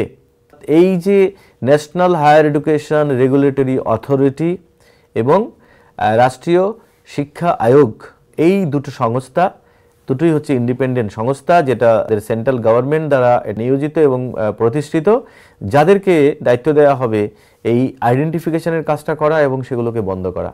আমরা এটা বুঝতে পারছি আজকের এই জাতীয় শিক্ষানীতির এই যে বিষয়, সেখানে যে তারা মানে দে আর ভেরি সিরিয়াস অ্যান্ড তারা কিন্তু এই নীতির মাধ্যমে সাবস্ট্যান্ডার্ড এবং নন ফাংশনাল এই বিভিন্ন কলেজগুলোকে তারা বন্ধ করার জন্য এখানে উদ্যোগ নেওয়ার কথা কিন্তু বলেছে। এখন কথা হচ্ছে যে শিক্ষণ ব্যবস্থায় বিশ্ববিদ্যালয়ে অংশ হতে হবে, এটাও কিন্তু একটা গুরুত্বপূর্ণ সিদ্ধান্ত, কিন্তু এখানে সিদ্ধান্তের কথা এখানে বলা হয়েছে। এখন যে বর্তমান যে এক্সিস্টিং যে সমস্ত শিক্ষা প্রতিষ্ঠানগুলো রয়েছে, সেই এক্সিস্টিং শিক্ষা প্রতিষ্ঠানগুলো সেগুলো কিন্তু মানে একদম নিজেদের মতো করেই তারা পরিচালিত হয়, তাদের সাথে বিশ্ববিদ্যালয়ের কোনো সম্পর্ক কিন্তু নেই। সেখানে রেগুলেটরি অথরিটি তারা তাদেরকে পরিচালনা করে এবং আমাদের দেশে প্রচুর পরিমাণে বহু সংখ্যক বেসরকারি ব্যবস্থায় প্রচুর শিক্ষণ প্রতিষ্ঠান চলছে, তারা নিজেদের মতো চলছে এবং তাদেরকে একটা বিশ্ববিদ্যালয় বা একটা যে নোডাল এজেন্সিগুলো রয়েছে সেগুলোর মাধ্যমে মিনিমাম একটা কন্ট্রোলিংয়ের মাধ্যমে এগুলো চলছে। এখন কথা হচ্ছে যে শিক্ষণ অর্থাৎ ব্যাপারটাই গুরুত্বপূর্ণ, কারণ অলরেডি আমি বলেছি যে শিক্ষণ মানে হচ্ছে আগামী দিনের নাগরিকদেরকে যারা তৈরি করবে তাদের শিক্ষার কথা এখানে। তারা যদি ভালো শিক্ষক বা গুণগত মানসম্পন্ন শিক্ষক না হয়, তাহলে কিন্তু আগামী দিনের আমাদের যে নাগরিক আমরা যাদেরকে পাবো সেটা কিন্তু গুণগত সম্পূর্ণ হবে না। তার কারণ খুব গুণগত সম্পন্ন শিক্ষক তারাই কিন্তু একটা কোয়ালিটি এডুকেশন দিয়ে আমাদের আগামী প্রজন্মকে তৈরি করবে। সেই ক্ষেত্রে তারা যাতে বিভিন্ন রকমের সুযোগ সুবিধাগুলো পায়, যখন তারা মানে শিক্ষার্থী হিসেবে বিভিন্ন কলেজগুলোতে যখন তারা এনরোল হয়, তারা যাতে একটা বৃহত্তর সুযোগ পায়। সেই বৃহত্তর সুযোগ বলতে গেলে আমি যেটা বলতে চাইছি সেটা হচ্ছে তারা যাতে রিসার্চ করতে পারে, তারা যাতে এই শিক্ষণের বিভিন্ন যে সমস্ত প্যারামিটারগুলো রয়েছে সেই প্যারামিটারগুলোকে নিয়ে তারা যাতে এক্সপেরিমেন্ট করতে পারে, তার একটা সুযোগ কিন্তু তৈরি হওয়া দরকার। এবং সেই সুযোগ কখনই একটা বেসরকারি বা একটা সেপারেট একটা টিচার এডুকেশন ইনস্টিটিউশন সেখানে কিন্তু সেই অপরচুনিটি ক্রিয়েট করা কিন্তু খুবই দুরূহ কাজ। সেই জন্য teacher education to be the part of university system, this is effective and most wonderful decision has been taken by the National Education Policy 2020. সেখানে এই যে মানে ভূমিকাটা নেওয়া হবে সেখানে তার উল্লেখযোগ্য কতগুলো বিষয় থাকবে, যেমন হচ্ছে এফেক্টিভ পেডাগোগি। শিক্ষণে এফেক্টিভ পেডাগোগি একটা গুরুত্বপূর্ণ বিষয়, হাই কোয়ালিটি কন্টেন্ট, একটা উচ্চ মানের বিষয়বস্তু এবং সমন্বয় সাধন, অর্থাৎ এফেক্টিভ পেডাগোগির সঙ্গে হাই কোয়ালিটি কন্টেন্টের একটা এফেক্টিভ ইন্টিগ্রেশন হওয়া দরকার। সেটা কিন্তু কখনোই বিশ্ববিদ্যালয় স্তর ছাড়া, গবেষণা ছাড়া কখনোই কিন্তু সেটা সম্ভব নয়। সেই জন্য university teacher education must be the part of university system. এবং এখানে বলা হয়েছে যে multidisciplinary program and environment, multidisciplinary অ্যাপ্রোচের কথা already I have given the explanation যে কেন মাল্টিডিসিপ্লিনারি এই কনসেপ্টের এখানে আজকে ন্যাশনাল এডুকেশন পলিসিতে কেন গুরুত্ব দেওয়া হয়েছে বা কেন আনা হয়েছে, সেটা কিন্তু আমরা টিচার এডুকেশনের ক্ষেত্রেও আমরা দেখছি। একটা মাল্টিডিসিপ্লিনারি সুযোগ সুবিধা পেতে গেলে কখনোই একটা টিচার এডুকেশন নিজেকে আইসোলেটেড করে সেটা কিন্তু কখনোই সম্ভব নয়।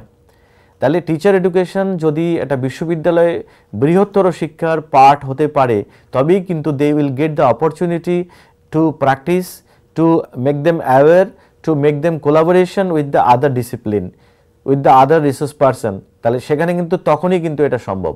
তাহলে এই মাল্টিডিসিপ্লিনারি যদি টিচার এডুকেশনকে করতে হয়, এটা কখনো সেপারেট রেখে কখনোই সম্ভব নয়। If teacher education is considered as a important part of the university system, then it is possible, otherwise কখনোই সেটা সম্ভব নয়।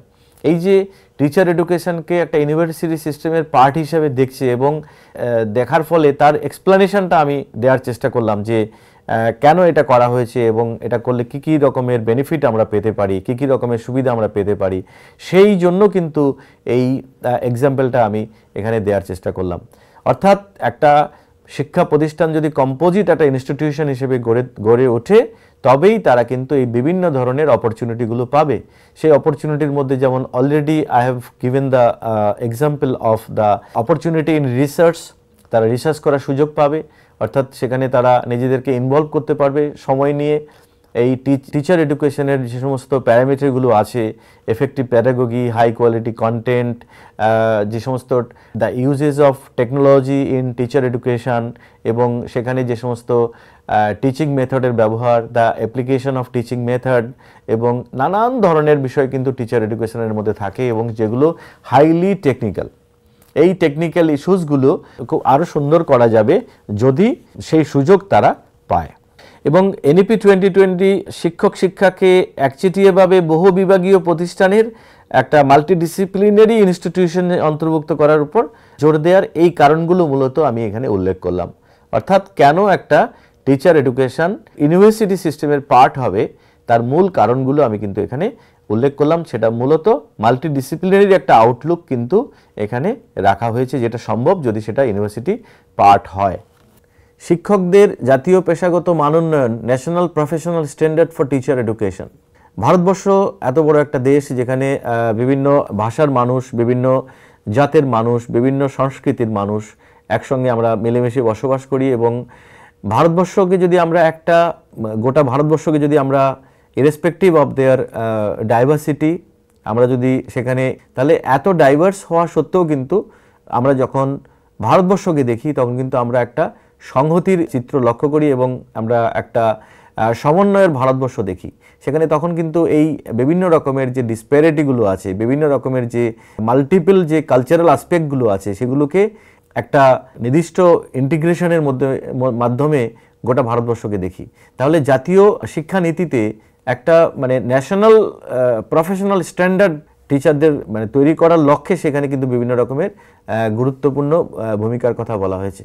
অর্থাৎ শিক্ষা স্তরে শিক্ষকদের জন্য প্রয়োজনীয় দক্ষতাগুলোর বিভিন্ন রকমের গুরুত্বের কথা এখানে বলা হয়েছে। শিক্ষকদের জন্য জাতীয় পেশাগত মান এনপিএসটি হিসেবে উল্লেখ করা হয়েছে। এই মানগুলো শিক্ষক নিয়োগ, কর্মজীবনে অগ্রগতি এবং কর্মক্ষমতা মূল্যায়নের মানদণ্ড হিসেবে কাজ করবে। এটা অত্যন্ত গুরুত্বপূর্ণ একটা ইনিশিয়েটিভ। আমরা দেখছি যে বর্তমান শিক্ষকতা পেশাকে নিয়ে যদি আমরা আলাপ আলোচনা করি, তাহলে আমরা দেখব যে সেখানে একজন শিক্ষকতার পেশায় নিযুক্ত হওয়ার পরে তার যে পেশাগত মানোন্নয়নের দিকটা কিন্তু ভীষণভাবে নেগলেক্টেড। সেখানে হয়তো বছরে 2-1 বার সরকারিভাবে কিছু ট্রেনিং বা কিছু ওরিয়েন্টেশন দেওয়া হয়, যেগুলো তাদের রোজগার যে বিভিন্ন রকমের সমস্যা, রোজগার যে তাদের যে প্র্যাকটিস বা অনুশীলন, রোজগার তাদের যে প্রফেশনাল যে চ্যালেঞ্জেসগুলো, সেগুলোকে ওভারকাম করার জন্য যথেষ্ট নয়। একজন ভালো টিচার তখনই আমরা পাবো যদি তাকে আমরা একটা কন্টিনিউয়াস একটা তার ডেভেলপমেন্ট বা প্রগ্রেসের মধ্যে তাকে আমরা রাখতে পারি, তাহলে সেটা ছাড়া কিন্তু কখনোই সম্ভব নয়। তাহলে এখানে একটা জাতীয় পেশাগত মানোন্নয়নের কথা বলা হয়েছে। সেই জাতীয় পেশাগত মানোন্নয়ন সম্ভব যদি ন্যাশনাল লেভেলে বিভিন্ন রকমের ওরিয়েন্টেশন এবং বিভিন্ন ভাবে তাদের মানোন্নয়নের জন্য বিভিন্ন রকমের প্রোগ্রাম ডিজাইন করা হয়, এবং সেই কথা কিন্তু এখানে বলা হয়েছে। এবং সেই জন্য এটার সাথে গুরুত্বপূর্ণ এবং সঙ্গতিপূর্ণ হচ্ছে ক্রমাগত পেশাদার উন্নয়ন, যেটাকে আমরা বলি continuous professional development of teachers, continuous professional development, অর্থাৎ যারা শিক্ষক হবেন তাদের একটা কন্টিনিউয়াস প্রফেশনাল ডেভেলপমেন্ট দরকার।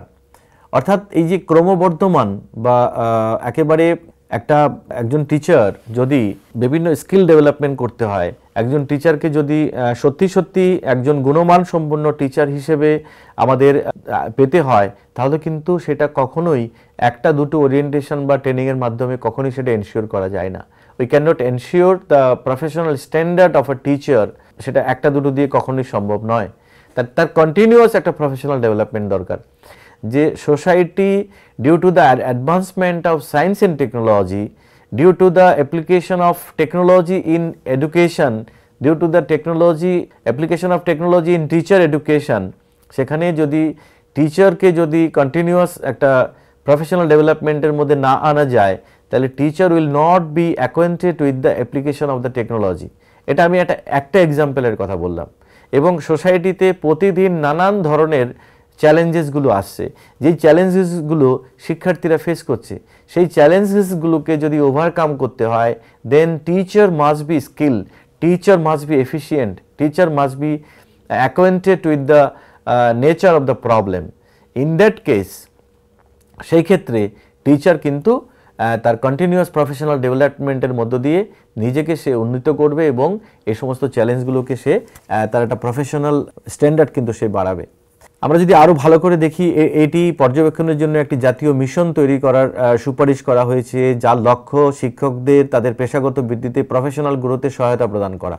অর্থাৎ এখানে একটা মিশন তৈরি করার কথাও কিন্তু বলা হয়েছে, যে মিশনের অন্যতম কাজ হচ্ছে টিচারদের প্রফেশনাল গ্রোথে সহায়তা করা এবং এই মিশন শিক্ষাবিদদের প্রশিক্ষণ, পরামর্শদান, মেন্টরিং এবং নেটওয়ার্কিং বিভিন্ন রকমের সুযোগ সুবিধা প্রদান করবে, যাতে করে টিচাররা তাদের সেই মানকে উন্নত করতে পারে। তাহলে কন্টিনিউয়াস প্রফেশনাল ডেভেলপমেন্টের মধ্যে আরেকটা অন্যতম বিষয়, সেটা হচ্ছে যে মুক কোর্স। আমরা জানি যে ভারতবর্ষে স্বয়ং প্ল্যাটফর্মের মধ্য দিয়ে বিভিন্ন রকমের মুক কোর্স চলছে, যেই মুক কোর্সগুলোর মাধ্যমে টিচারদের একটা আপডেটেড নলেজ বা একটা প্রফেশনাল স্ট্যান্ডার্ডও কিন্তু বাড়ানো যায়। সেটা হয়তো আগামী দিনে দীক্ষা চ্যানেলের কথা বলা হয়েছে এখানে, এবং এইসব চ্যানেলগুলোর মাধ্যমে teacher will get the opportunity to enrol in those courses so that they can make them professional, so that they can make them very much updated, এবং তারা যাতে সেই আপডেটেড হওয়ার পরে শিক্ষার্থীদেরকে সে আপডেটেড নলেজ দিতে পারে। এই ধরনের বিষয়গুলো কিন্তু এই জাতীয় শিক্ষা নীতির মধ্যে উল্লেখ করা হয়েছে। Single nation wide entrance exam, single nation wise entrance এক্সামের কথা বলা হয়েছে। অর্থাৎ আমরা দেখি এই যে বিভিন্ন রকমের যে সমস্ত নিয়োগ প্রক্রিয়াগুলো রয়েছে, সেই নিয়োগ প্রক্রিয়াগুলোতে বিভিন্ন রকমের ডিসইন্টিগ্রিটি আমরা লক্ষ্য করি, বিভিন্ন রকমের দুর্নীতি আমরা লক্ষ্য করি। সেই দুর্নীতি এবং এই সমস্ত বিভিন্ন রকমের নেপোটিজমকে যদি অ্যাভয়েড করতে চাই, যদি আমরা একটা স্বচ্ছ নিয়োগ করতে চাই, তাহলে একটা স্ট্রং এন্ট্রেন্স এক্সাম হওয়া দরকার, যেটা এই ন্যাশনাল এডুকেশন পলিসিতে উল্লেখ করা হয়েছে। সেখানে বলা হয়েছে যে প্রি সার্ভিস শিক্ষক শিক্ষা প্রোগ্রাম ভর্তির জন্য সম্ভাব্য শিক্ষার্থীদের একটি দেশব্যাপী প্রবেশিকা পরীক্ষা দিতে হবে। অর্থাৎ কোনো শিক্ষার্থী যখন তাদের 12 স্ট্যান্ডার্ড কমপ্লিট করার পরে অথবা তাদের গ্র্যাজুয়েশন বা স্নাতক হওয়ার পরে তারা যদি শিক্ষকতা প্রফেশনে আসতে চায়, তখন তারা এই পরীক্ষার জন্য বসবে এবং এই পরীক্ষাতে যদি কোয়ালিফাই করে, তাহলে কিন্তু তারা they will be eligible for getting chance to enrol in the teacher education. তখন তারা এই সুযোগটা পাবে। এবং আমরা যদি যেরকমভাবে আমাদের এখন নেট এক্সাম রয়েছে, ন্যাশনাল যে এডুকেশনাল টেস্ট এবং বিভিন্ন ধরনের যে এক্সামগুলোর মাধ্যমে শিক্ষার্থীদেরকে যে এনরোল করার সুযোগ দেওয়া হয়, একই রকমভাবে টিচার এডুকেশনের ক্ষেত্রেও যারা টিচার এডুকেটর হবে তাদের জন্য এরকম একটা এক্সামের কথা এখানে বলা হয়েছে। এই পরীক্ষাটি ন্যাশনাল টেস্টিং এজেন্সি দ্বারা পরিচালিত হবে। সারা দেশব্যাপী নেশন ওয়াইড এই পরীক্ষা হবে এবং একটা ন্যাশনাল টেস্টিং এজেন্সি গঠন করা হবে, তারা এই গোটা ব্যবস্থাটাকে পরিচালনা করবে। এবং এই গুরুত্বপূর্ণ বিষয় যেটা এই মুহূর্তে আমি আলোচনা করতে যাচ্ছি, সেটা হচ্ছে যে গবেষক শিক্ষার্থীদের শিক্ষণ অভিজ্ঞতা অর্জনের সুযোগ প্রদান। আমি যেটা ইতিমধ্যেই আমি একটা ভূমিকা দেওয়ার চেষ্টা করেছি, সেটা হলো যে ইউনিভার্সিটি সঙ্গে টিচার এডুকেশনকে জুড়ে দেয়া, কোনো আইসোলেটেড টিচার এডুকেশন নয়। যদি ইউনিভার্সিটির সঙ্গে টিচার এডুকেশনকে জুড়ে দেওয়া যায়, তাহলে স্টুডেন্টরা অর্থাৎ যারা teacher educator, they will get the ample opportunities for having experiences in research and they will get the opportunity to experiment for the teaching learning elements. বিভিন্ন যে সমস্ত এলিমেন্টগুলো থাকে সেগুলো নিয়ে তারা এক্সপেরিমেন্ট করতে পারবে, যার ফলে এটা একটা কিন্তু খুব সুন্দর একটা ব্যবস্থার কথা এখানে বলা হয়েছে। এখানে সারা দেশে বিশ্ববিদ্যালয়গুলো তাদের যে পিএইচডি প্রোগ্রাম যে পুনর্বিন্যাস করবে, তাদের গবেষকরা ন্যূনতম পরিমাণে হাতে কলমে শিক্ষকতা অভিজ্ঞতা অর্জন করতে পারে। তাহলে the teacher educator will get the opportunity two have a experience on hands on training. এবং এই হ্যান্ডস অন ট্রেনিংটা ভীষণভাবে দরকার। যেমন একজন ডাক্তার কোনো একটা এমবিবিএস কোর্স কমপ্লিট করার পরে তারা যেমন তাদের একটা ইন্টার্নশিপের মধ্য দিয়ে তারা যেমন বিভিন্ন অভিজ্ঞতা সঞ্চয় করে, একই রকমভাবে একজন শিক্ষকও কিন্তু তার যে থিওরিটিক্যাল বিভিন্ন বিষয়গুলো কমপ্লিট করার পরে before entering into this profession they will get the ample opportunities to have a experience on hands on training. এটা কিন্তু অনেক গুরুত্বপূর্ণ একটা বিষয়, যেটা এনইপি 2020-তে উল্লেখ করা হয়েছে। এবং in service training using technology, আমি ইতিমধ্যেই বলেছি যে টেকনোলজির ব্যবহার সেখানে কলেজ এবং বিশ্ববিদ্যালয়ের শিক্ষকদের জন্য পরিষেবাকালীন পেশাগত বিকাশ, ইন সার্ভিস প্রফেশনাল ডেভেলপমেন্ট অব্যাহত থাকবে এবং বিদ্যমান কাঠামোর মাধ্যমে উন্নত করা হবে। অর্থাৎ without technology teacher education can not move. we are in that stage and it has been realized by us in the pandemic situation. যখন আমরা প্যান্ডেমিকের মধ্যে we were completely under lockdown, তখন কিন্তু আমাদের এই টেকনোলজি ছাড়া টিচিং লার্নিং কোনোভাবেই সম্ভব হতো না। তাহলে আমরা we have realized the essence of application of technology in education, এবং teacher education is not the separate thing। সেখানে আমাদের টিচার এডুকেশনের ক্ষেত্রে তার ব্যবহার এবং যার মাধ্যমে স্বয়ম এবং দীক্ষা প্ল্যাটফর্মগুলোর কথা আমি উল্লেখ করলাম, এগুলোর মাধ্যমে একটা স্ট্যান্ডার্ডাইজ ট্রেনিং কিন্তু তারা পেতে পারে, একটা এনরিচড একটা টিচিং এবং একটা গুণমান সম্পন্ন শিক্ষা কিন্তু তারা পেতে পারে। এটা কিন্তু এখানে বলা হয়েছে। একটি নতুন পাঠ্যক্রম কাঠামো গঠন। একটা নতুন পাঠ্যক্রম কাঠামো গঠন মানে হচ্ছে একটা নিউ কারিকুলাম ফ্রেমওয়ার্কের কথা এখানে বলা হয়েছে। অর্থাৎ আমাদের যে ন্যাশনাল এডুকেশন পলিসি অর্থাৎ জাতীয় শিক্ষানীতিতে অনেক রকমের পরিবর্তন আনা হয়েছে। সেই পরিবর্তনগুলো ঠিকঠাক মতো ইমপ্লিমেন্ট করতে গেলে শিক্ষক শিক্ষণে সেখানে তার একটা ব্লুপ্রিন্ট দরকার, তার একটা দিক নির্দেশিকা দরকার, তার একটা গাইডলাইন দরকার। যে গাইডলাইনটা তৈরি করে থাকে কারিকুলাম ফ্রেমওয়ার্ক, সেই কারিকুলাম ফ্রেমওয়ার্ক একটা তৈরি করা হবে এবং সেই কারিকুলাম ফ্রেমওয়ার্কের মাধ্যমে এই টিচার এডুকেশনে যে সমস্ত রেকমেন্ডেশনগুলো রয়েছে in the national education policy 2020 সেগুলোকে এক্সিকিউট করা হবে। অর্থাৎ national council for teacher education NCTE NEP 2020 যে নির্দেশিকা অনুসারে শিক্ষক শিক্ষার জন্য একটি জাতীয় পাঠ্যক্রম বা ফ্রেমওয়ার্ক তৈরি করবে 2021-এর মধ্যে। এই কাঠামোটি সমস্ত আঞ্চলিক ভাষায় উপলব্ধ হবে এবং প্রতি 5 থেকে 10 বছরে সংশোধন করা হবে। তাহলে কোনো ফ্রেমওয়ার্ক এরকম হতে পারে না যে একবার সেটা যখন তৈরি হয়ে গেল সেটা যুগ যুগ ধরে চলতে থাকবে, কারণ অনেক রকম পরিবর্তন আমরা লক্ষ্য করি। যে এই পরিবর্তনের জন্য এই জাতীয় শিক্ষানীতি 2020 করা হলো। তাহলে তো আমাদের 1986-এর যে এডুকেশন পলিসি ছিল সেটাই চলতে পারত, কিন্তু সেটা আমরা দেখলাম যে তার সমাজ ব্যবস্থার মধ্যে যে পরিবর্তন, অর্থনৈতিক ব্যবস্থায় পরিবর্তন, রাজনীতিতে পরিবর্তন, সামগ্রিক আমাদের যারা শিক্ষার্থী তাদের চাহিদায় বিভিন্ন রকমের পরিবর্তন। সুতরাং এই বিষয়গুলোকে যদি সঠিকভাবে আমাদেরকে অ্যাড্রেস করতে হয় সেক্ষেত্রে শিক্ষারও পরিবর্তন হওয়া দরকার। সেই কথা মাথায় রেখে কিন্তু এই পরিবর্তনের কথা বলা হয়েছে। শিক্ষক শিক্ষায় মূল্যায়ন, assessment and evaluation in teacher education. শিক্ষক শিক্ষায় একটা ব্যাপক বদল আমরা এই জাতীয় শিক্ষানীতিতে লক্ষ্য করলাম। সেখানে অনেক রকমের চেঞ্জেসগুলোর কথা বলা হয়েছে এবং সেই দিকে তাকিয়ে তাহলে ইভ্যালুয়েশন কেমন হবে অর্থাৎ মূল্যায়ন কেমন হবে সেই সম্পর্কেও কিন্তু একটা গাইডলাইন এখানে রয়েছে। অর্থাৎ NEP 2020 শিক্ষার্থীদের সামগ্রিক বিকাশ নিশ্চিত করতে তাদের অবিচ্ছিন্ন এবং ব্যাপক মূল্যায়নের কথা বলা হয়েছে। কন্টিনিউয়াস অ্যান্ড কম্প্রিহেন্সিভ ইভ্যালুয়েশনের কথার উপর জোর দিয়েছে। অর্থাৎ শিক্ষার্থীদেরকে একটা কন্টিনিউ একটা ইভ্যালুয়েশনের মধ্যে রাখতে হবে। কন্টিনিউ ইভ্যালুয়েশনের মধ্য দিয়ে সবচেয়ে বড় কথা যে সুবিধাটা রয়েছে, যে বেনিফিটটা রয়েছে সেটা হচ্ছে যে they will get the opportunity to rectify their mistakes, to rectify their তাদের যে বিভিন্ন রকমের ভুল পদক্ষেপগুলো শিখতে গেলে হয় সেগুলোকে মডিফাই করার একটা সুযোগ তারা পাবে, যেটা বাস্তবায়িত করার জন্য এখানে ফরমেটিভ অ্যাসেসমেন্টের কথা বলা হয়েছে। অর্থাৎ CCE কার্যকরভাবে বাস্তবায়নের জন্য শিক্ষক শিক্ষা কার্যক্রমের জন্য শিক্ষকদের প্রয়োজনীয় দক্ষতা এবং জ্ঞান দিয়ে সজ্জিত করতে হবে এবং গঠনমূলক মূল্যায়ন ডিজাইন ও বাস্তবায়ন করতে হবে, যেখানে ফিডব্যাকের মাধ্যমে তারা তাদের অগ্রগতিটাকে ট্র্যাক করা যাবে। Teacher will able to know the weakness through the feedback from the learners and the next step will be designed accordingly on the basis of the feedback যেরকম ভাবে পাওয়া যাবে সেরকম ভাবে তারা কিন্তু সেই মেজার্সগুলো নেবে যাতে করে সেই ত্রুটিগুলোকে দূর করা যায়। Assessment and evaluation in teacher এডুকেশনের ক্ষেত্রে NEP 2020 কম্প্রিহেন্সিভ অ্যাসেসমেন্টের কথা বলেছে। অর্থাৎ টিচার এডুকেটরদের কম্প্রিহেন্সিভ একটা অ্যাসেসমেন্টের কথা বলা হয়েছে, যেখানে একটি শিক্ষার গুণগত মূল্যায়ন এবং ফলস্বরূপ শেখার অর্জনকে অগ্রাধিকার দেওয়ার উপর জোর দেওয়া হয়। অর্থাৎ সে লার্নিং করবে এবং শিখবে এবং এই কন্টিনিউ প্রসেসের মধ্য দিয়ে তাকে নিয়ে যাওয়া হবে। এই মূল্যায়নের পদ্ধতিতে একটি কম্প্রিহেন্সিভ অ্যাপ্রোচ এখানে আরোপ করা হবে।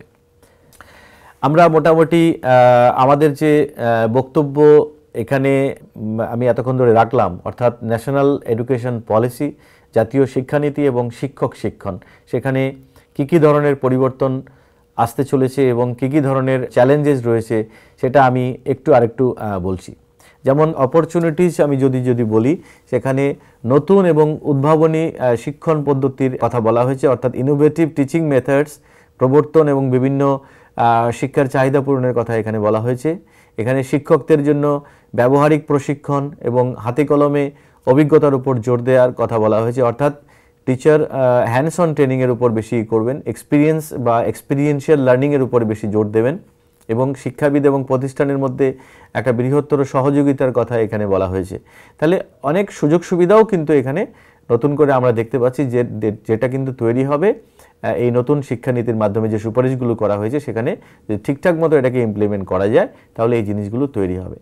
এবং এর চ্যালেঞ্জও কিছু রয়েছে, যেমন হচ্ছে শিক্ষক ও প্রশাসকদের মধ্যে পরিবর্তনের অনীহা, অর্থাৎ এই যে বিভিন্ন রকমের পরিবর্তনগুলোর কথা আমরা বললাম যে একটা লার্নার সেন্ট্রিক এডুকেশন, সেখানে কিন্তু অনেক টিচার রয়েছেন যারা ভীষণ রিজিড হন, তাদের অ্যাটিটিউড ভীষণ নেগেটিভ হয়, অর্থাৎ নেতিবাচক মনোভাবের ফলে তারা এই পরিবর্তনগুলোকে মেনে নিতে চায় না, তার ফলে অনেক রকমের কিন্তু অসুবিধা হয়। নতুন শিক্ষাগত পদ্ধতি বাস্তবায়নের জন্য যে অ্যাটিটিউড দরকার সেটা তাদের নেই। এবং তার পাশাপাশি ইতিমধ্যেই যখন বিভিন্ন রকমের চ্যালেঞ্জ নিয়ে আমি আলোচনা করছিলাম তখন আমি বলেছি যে নতুন শিক্ষানীতিতে পরিকাঠামোকে আরও সুন্দর করে সাজানো, পরিকাঠামোকে আরও সুন্দর করার কথা এখানে বলা হয়েছে, যাতে করে পরিকাঠামো ছাড়া কিন্তু শিক্ষণ কোনোভাবে ভালো করে এগোতে পারবে না। সেখানে টেকনোলজির ইন্টিগ্রেশনের মধ্য দিয়ে বিভিন্ন রকমের ল্যাবরেটরি বা বিভিন্ন রকমের এক্সপেরিমেন্ট করার যাতে সুযোগ করা যায়, তাহলে কিন্তু আমাদের যারা টিচার এডুকেটর তারা কিন্তু সেই সুযোগ সুবিধাগুলো পেলে নিজেদেরকে উত্তীর্ণ করতে পারবে এবং আপডেটেড করতে পারবে। এবং বিভিন্ন রকমের অগ্রগতির কথা এবং মূল্যায়নের কথাও এখানে বলা হয়েছে, যেগুলো টিচার এই ক্ষেত্রেও তাদের অনেক নেগেটিভ অ্যাটিটিউড রয়েছে, যেটা যদি আমরা ঠিকঠাক মতো তাদেরকে পরিবর্তন করতে না পারি তাহলে এই ন্যাশনাল এডুকেশন পলিসিতে যতই বিভিন্ন রকমের সুপারিশ হয়ে থাকুক না কেন, বাস্তবে কিন্তু আমরা তেমন পরিবর্তন কিন্তু দেখতে পাবো না। তো এই হচ্ছে গোটা বিষয়, যেটা আমি আজকের এই অডিও ভিজুয়াল লেকচারের মধ্য দিয়ে আমি এখানে আপনাদের সামনে রাখার চেষ্টা করলাম। এখন এই গোটা বিষয়টাকে যদি আমরা একটা সাম আপ করার চেষ্টা করি, ওয়াইন্ড আপ করার চেষ্টা করি, তাহলে এরকম দাঁড়ায় যে প্রথমত 4 ইয়ার ইন্টিগ্রেটেড এডুকেশনের কথা বলা হয়েছে। সেখানে 4 ইয়ারের পাশাপাশি সেখানে 2 বছর এবং 1 বছরের ব্যবস্থাটাও থাকবে। তার পাশাপাশি বিশ্ববিদ্যালয়গুলোর সঙ্গে শিক্ষার্থীর একটা অ্যাটাচমেন্ট, অর্থাৎ আইসোলেট না হয়ে সেখানে বিশ্ববিদ্যালয়ের একটা পার্ট হিসেবে যদি রাখা যায় সেই কথা বলা হয়েছে। এবং বর্তমান সময়ে বিভিন্ন রকমের যে সমস্ত নন ফাংশনাল বা যে সমস্ত ডিসইন্টিগ্রিটির সঙ্গে যে সমস্ত ইনস্টিটিউশনগুলো চলছে সেগুলোকে বন্ধ করার একটা প্রক্রিয়ার কথা বলা হয়েছে। এবং শিক্ষণের ক্ষেত্রে বিভিন্ন রকমের যে টেকনোলজির ইন্টিগ্রেশনের কথা বলা হয়েছে, সেখানে ইভ্যালুয়েশন সিস্টেমের মধ্যে চেঞ্জের কথা বলা হয়েছে। অর্থাৎ এই বিভিন্ন বিষয়গুলো কিন্তু নতুন করে উঠে এসেছে এবং আমরা মনে করি এবং আমরা ভীষণভাবে আশাবাদী যে যদি ঠিকঠাক মতো এগুলোকে বাস্তবায়িত করা যায় তাহলে আগামী দিনে ভারতবর্ষের একটা সুন্দর শিক্ষণ ব্যবস্থা কিন্তু আমরা পেতে পারি। তাই আজকের এই অনুষ্ঠানে সকল শিক্ষার্থী বন্ধুদেরকে আমি ধন্যবাদ জানাই এবং এটুকু বলেই আমার বক্তব্য আমি এখানে শেষ করছি। I am really thankful to Indian Institute of Teacher Education, Gujarat, for giving me this opportunity to be a resource person for the project Ek Bharat Shrestha Bharat. Thank you.